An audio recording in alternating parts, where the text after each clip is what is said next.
the daughter of Hollywood stars Ben Affleck and Jennifer Garner delivered a speech to the UN about the importance of mask mandates in preventing the spread of COVID-19. I can't believe I'm reading this. Violet Affleck actually lectured the world about how the world is ignoring the ongoing pandemic and claimed that mask mandates were dropped too quickly. Listen to this. It is neglect of the highest order to look children in the eyes and say, we knew how to protect you and we didn't do it. We have access to a technology to prevent airborne disease, something that millions of our ancestors and millions of people around the world today would kill for, and we refuse to use it. And I shudder to think of where we will be in another 5 years of unmitigated infection and reinfection. Michael, should masks be coming back? I don't think so. I think she needs to get out more. There are many dangers in the world. Airborne diseases is but one of them.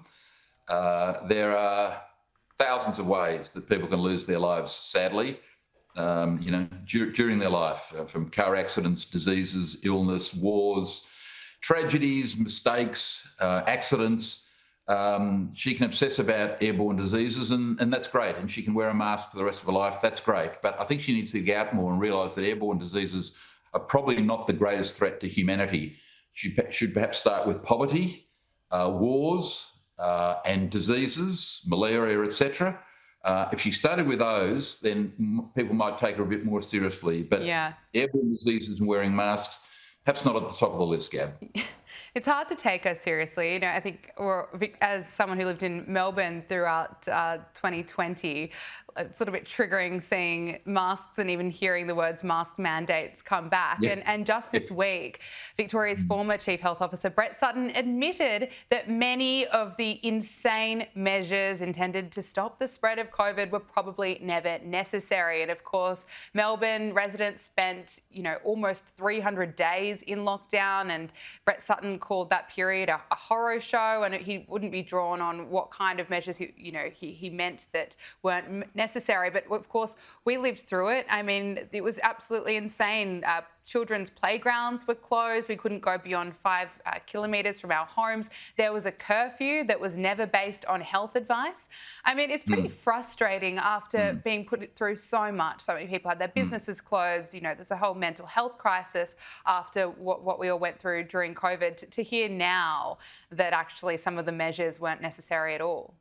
Yeah, and he was one of the principal problems during that period. We had these extreme measures, as you say. I remember playing golf one day. On the limited days you were able to play golf, you had to wear a mask on the golf course.